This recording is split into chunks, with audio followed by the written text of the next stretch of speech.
7 तारीख से पितृपक्ष स्टार्ट हो रहे हैं और कहते हैं सैकड़ों साल बाद ऐसा संयोग बनता है जैसा इस बार के पितृपक्ष में संयोग बना है। पितृपक्ष में इस बार कौन सा संयोग बना है? शुरुआत में ही चंद्र ग्रहण है पितृपक्ष के और पूर्ण होने पर सूर्य ग्रहण है। तो इस बार हम सबके जीवन में लगा हुआ ग्रहण पितृदोष का वो समाप्त हो जाएगा। यदि आप लोग इस बार अपने पितरों का पूरा कर्तव्य कर लें तो जीवन में जितना भी दोष होता है पितृपक्ष में किया गया पुण्य का कार्य हमारे पितरों को प्राप्त होता है। जैसे मृत्यु लोक होता है, देवलोक होता है, स्वर्गलोक होता है, वैकुंठ लोक होता है, ऐसे ही पितृलोक होता है। वह पितृलोक क्या करता है? जो भी पुण्य करते हैं आप लोग वह उस पितृलोक में जाता है, वह पुण्य, और वह पुण्य उस पितृलोक में जाकर के आपके पूर्वजों को जिस योनि में जिस चीज की जरूरत जहां है वह उन्हें वहां जाकर प्राप्त हो जाता है। इसे सरल भाषा में समझो तो जैसे हम भारत से किसी को अमेरिका में आपका कोई बच्चा रहता है, माना कि उदाहरण से आपका कोई बच्चा अमेरिका रहता है और उसे 20-25 हजार रुपए की जरूरत है और उसे भेजना है, तो कैसे भेजोगे? यहां से बैंक में डाल दिया तो वहां उसे मिल जाएगा, पर याद रखिएगा वहां उसे रुपया नहीं मिलेगा, वहां उसे पैसा नहीं मिलेगा, वहां उसे डॉलर मिलेगा। भेजा पैसा पर कन्वर्ट हो गया ना वहां की करेंसी में। आपने लंदन भेजा पैसा, इंग्लैंड, तो वहां जाके पाउंड के रूप में कन्वर्ट हो गया वही पैसा।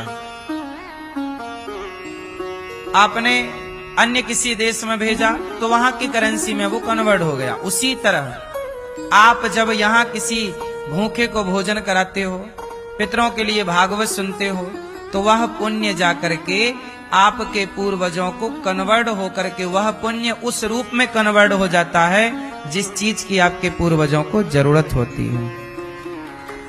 लोग कहते हैं ना कि हम यहाँ किसी को भोजन कराएंगे तो हमारे पूर्वजों को थोड़ी मिलेगा, वो तो मर गए, कहीं भी योनि में जन्म ले चुके हैं। तो वह उस योनि में उन्हें जिस चीज की जरूरत है, भेजा पैसा मिला डॉलर, भेजा रोटी पर मिली उन्हें वो जो चीज की वहां उनको जरूरत थी। यही है ईश्वर का हिसाब किताब। अब आज के विज्ञान को पढ़ लेने वाले लोग कहते हैं कि जी हम ये चीज मानते नहीं हैं। लोग जाके गया जी में श्राद्ध करते हैं, पिंडदान करते हैं, तर्पण करते हैं। हर बच्चे को अपने पूर्वजों के लिए, अपने माता पिता, स्वर्गीय दादा दादी के लिए कुछ ना कुछ कर्म करना चाहिए। अब जैसे ये अमित जी हैं, अब ये भी सोच लेते कि हमारे पिताजी तो चले गए भगवान के घर, अब उनके लिए क्या करना, क्यों करें हम? नहीं, आपके पिताजी चले गए तो आप पुत्र हैं और पुत्र का कर्तव्य है कि वो अपने पूर्वजों के लिए, उनका एहसान है ना हम पर, उन्होंने तो सब कुछ किया। बाप ने क्या ना किया होगा बेटे के लिए, माँ क्या नहीं करती अपने बच्चों के लिए। अब तुम्हारा फर्ज है कि तुम क्या कर सकते हो उनके लिए, क्या कर सकते हो? यही तो कर सकते हो कि बाप के नाम से किसी को भोजन करा दो, भागवत सुन लो, और क्या करना, कोई पहाड़ थोड़ी खिसकाना है। जरा जरा से काम है, इतना कर लेने में भी लोग आलस्य करते हैं आजकल। गया जी जाके श्राद्ध करना, यदि 3 साल हो चुके हैं, मन है तो गया जाके पिंडदान कर देना चाहिए। भागवत जी की पोथी पाठ रख लो, भागवत जी की पोथी पाठ भागवत जी करा लो उनके नाम से, पोथी पाठ 7 तारीख से होगी। ये छोटे छोटे काम कर लेने से भी सब कार्य हो जाते हैं, पर ये सब करने के लिए मन चाहिए ना। धन तो सबके पास ऑलरेडी है, धन की कमी नहीं है, धन का अभाव नहीं है, मन का अभाव है। किसकी कमी है आजकल? मन की, कि मन नहीं है, धन तो है। तो आपसे सब लोग ये सीखेंगे कि हर बेटे को ये शुभ कार्य करना चाहिए। आप भी अपने बच्चों को ये सब सिखाओ ताकि आपके लिए वो सब ऋणी बन के करें कार्य। ये सब आवश्यक चीजें हैं।